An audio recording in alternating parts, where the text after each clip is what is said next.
एक बड़ा ही धनवान आदमी एक गांव में रहता था। जैसे कि ज्यादातर पैसे वालों को होता है, इस धनवान सेठ को भी अपने पैसों का घमंड था। वह जिस गांव में रहता था वहां पर ज्यादातर लोग किसान थे। इन सभी किसानों के पास जितनी जमीन थी उससे कई गुना ज्यादा जमीन इस सेठ के पास थी। कई गरीब किसान तो इसके लिए इसके खेतों में काम करते थे। इसी गांव में मोहन नाम का एक बड़ा ही मेहनती और सच्चा किसान रहा करता था।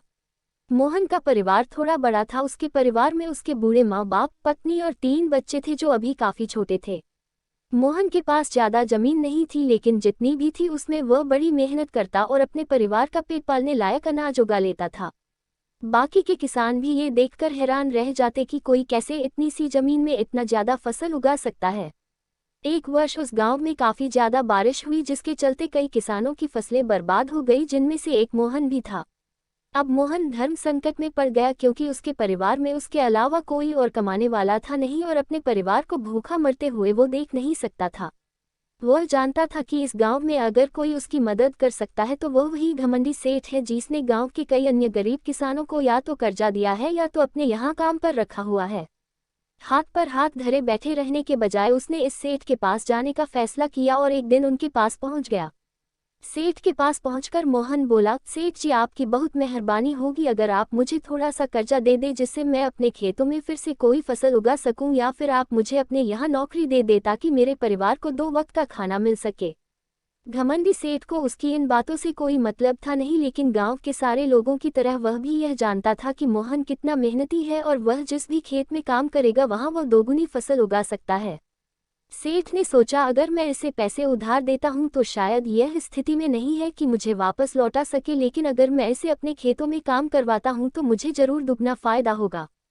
सेठ मोहन से बोला, देख भाई, पैसा तो मैं तुझे दूंगा नहीं और मेरे पास अभी खेतों में काम करने के लिए कई किसान पहले से मौजूद है, लेकिन तुझ पर तरस खाकर मैं तुझे अपने खेतों में नौकरी देता हूं, पर मैं तुझे इसके लिए ज्यादा पैसे नहीं दूंगा।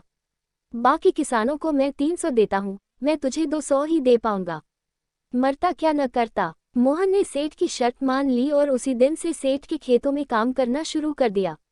2 महीनों तक नियमित वो सेठ के खेतों में जाकर कड़ी मेहनत करता और देखते ही देखते 4 महीने का काम उसने अपनी मेहनत से 2 महीनों में ही खत्म कर दिया।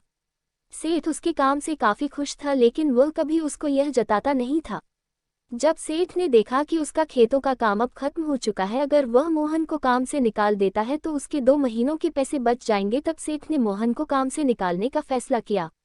एक बार सेठ को यह विचार भी आया कि इतना मेहनती आदमी शायद उसे दोबारा ना मिले, लेकिन फिर उसने सोचा कि जब अगले साल काम आएगा तब उसे फिर से नौकरी पर रख लेगा। आखिर इस गांव में उसके अलावा है ही कौन जिसके आगे ये लोग अपने हाथ फैलाएंगे।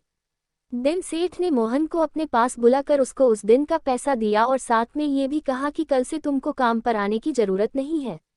अब मेरे पास तुम्हारे लिए कोई काम नहीं बचा है। जब मेरे पास काम आएगा तो मैं तुम्हें बुला लूंगा। ये सुनकर मोहन का दिल बैठ गया। पिछले 2 महीनों से कम ही सही उसके बच्चों और परिवार के पेट में अन्न का दाना जा तो रहा था, अब वह क्या करेगा। यही सोचकर उसकी आंखों से आंसू निकल आए। मोहन ने सेठ के पैर पकड़ लिए और गिड़गिड़ाने लगा, सेठ जी मुझे इस काम की बहुत जरूरत है, मुझे मत निकालिए। अपने मतलब से मतलब रखने वाला सेठ टस से मस ना हुआ। उसने खरी खोटी सुनाकर मोहन को वहां से चलता कर दिया और मन ही मन 2 महीनों की तनख्वाह बचने से खुश होने लगा। अगले दिन जब सेठ सवेरे उठा और अपने आंगन में आया तो उसने देखा कि मोहन उसके आंगन में बैठा है। सेठ ने उसको पास बुलाकर पूछा कि क्या हुआ, तुम क्यों यहाँ पर बैठे हो। मोहन बोला, सेठ जी मुझे वापस काम पर रख लीजिए, आप जानते ही हैं मेरी आर्थिक परिस्थिति कैसी है, थोड़ी दया कीजिए। लेकिन सेठ ने उसकी एक न सुनी और फिर एक बार उसे बुरा भला कहकर वहां से जाने के लिए कहा। बेचारा मोहन अपना सिर नीचे झुका के वहां से चला गया। अगले दिन फिर यही घटना दोहराई गई। मोहन फिर सेठ के आंगन में बैठा था। सेठ ने फिर उसको वहां से जाने के लिए कहा। यही घटना अगले कई दिनों तक चलती रही। अब तो मोहन सेठ के हकालने पर भी वहां से नहीं जाता था और वहीं पर बैठा रहता था। एक बार सेठ ने उससे पूछ लिया, तुम कैसे आदमी हो, मैं तुम्हारा इतना अपमान करता हूं लेकिन तुम्हें कोई फर्क ही नहीं पड़ता। तब मोहन ने सेठ से कहा, बुरा तो बहुत लगता है सेठ जी, लेकिन जब घर जाता हूं और भूख से बिलखते अपने माँ बाप और बच्चों को देखता हूं तब यह अपमान मुझे कुछ भी नहीं लगता। इतना सब कुछ होने के बाद भी सेठ का दिल जैसे पत्थर का बना हुआ था। उसने मोहन को अभी तक काम पर नहीं रखा और न ही उसका ऐसा करने का कोई इरादा था। एक दिन सेठ ने सोचा कि कुछ दिनों के लिए किसी और गांव चला जाता हूं ताकि मोहन से पीछा छुड़ा सकूं। अगले दिन मोहन के आने से पहले ही सेठ अपने परिवार को लेकर अपने किसी संबंधी के यहाँ चला गया और वहां पर 10 दिनों तक रहने के बाद फिर अपने गांव, अपने घर वापस लौटा। घर लौटते ही सेठ ने आसपास हर जगह नजर दौड़ाई तो पाया कि वहां पर अब मोहन नहीं था। सेठ ने सोचा मेरी तरकीब काम कर गई, लगता है मोहन से अब पीछा छूट गया है। हालांकि अब सेठ के द्वार पर मोहन नहीं बैठा था, लेकिन मोहन का विचार अभी भी सेठ के मन में घर कर बैठा था। सेठ सोच रहा था मोहन इतनी जल्दी हार मानने वाला आदमी तो नहीं दिखता है। उसके साथ क्या हुआ होगा? क्या उसे कहीं कोई और काम मिल गया होगा या फिर और कुछ? इन विचारों ने सेठ को बेचैन कर दिया और आखिरकार सेठ को मोहन की खबर लेने के लिए गांव में जाना पड़ा। सेठ को मोहन का पता नहीं मालूम था, इसलिए अड़ोस पड़ोस के अन्य किसानों से पूछने पर पता चला कि मोहन घायल हो चुका है और अपने घर पर आराम कर रहा है।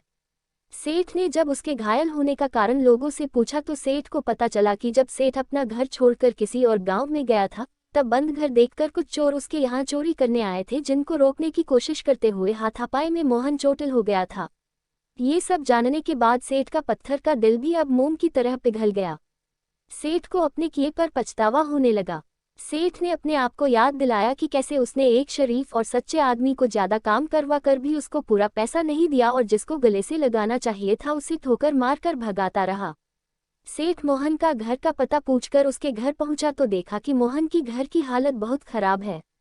उसका परिवार भूख से बेहाल है और वह खुद अपने हाथ पैर पर चोट के साथ एक खाट में पड़ा हुआ है।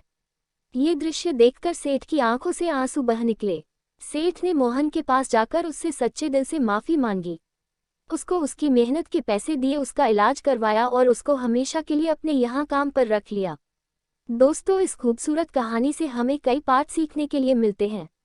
कहानी से सीखने लायक पाठ। पहला पाठ, अगर भगवान ने हमें दूसरों से बेहतर जिंदगी दी है तो हमें उसका फायदा नहीं उठाना चाहिए और हो सके तो जरूरतमंदों की जिंदगी में भी सुधार करने की कोशिश करनी चाहिए।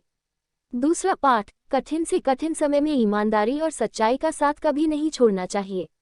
हाँ, यह मार्ग बड़ा कठिन है, लेकिन इसकी मंजिल तक आदमी जरूर पहुंचता है और उसका फल भी अच्छा ही मिलता है।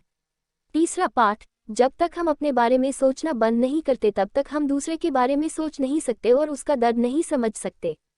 किसी ने खूब कहा है, खुद के लिए जिया तो क्या जिया, दूसरों के लिए जीना ही जिंदगी है।